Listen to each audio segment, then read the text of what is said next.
Hello, Professor. How's it going? I find this Hughes case to be a pretty interesting case. I'll be presenting on it. The issue here is when does the risk of loss essentially transfer to the buyer in the sales contract?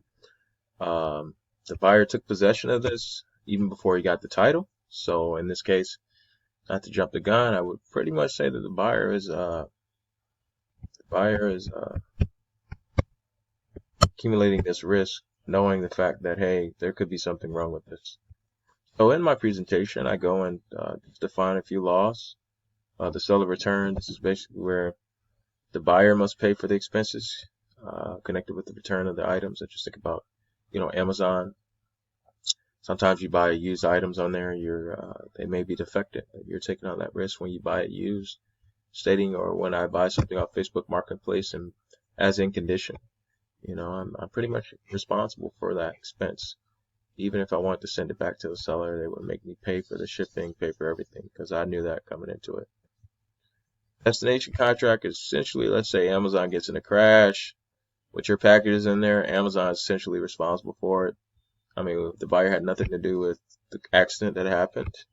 So it's one of those things where the liability goes back to the seller. Shipment contract, the buyer bears the risk, basically conforming to whatever happens. In this case, the buyer did not say anything specifically about the delivery. And also, seller-owned transportation is not independent, and it's not an independent carrier. My opinion, I stated more of the law where I was talking about, if the goods were destroyed, the buyer risks of a loss, if it would have been that case, the seller would be at risk for liability and damages to the buyer for a non-delivery, unless he puts something in place as a replacement for those destroyed goods, and they agreed to it.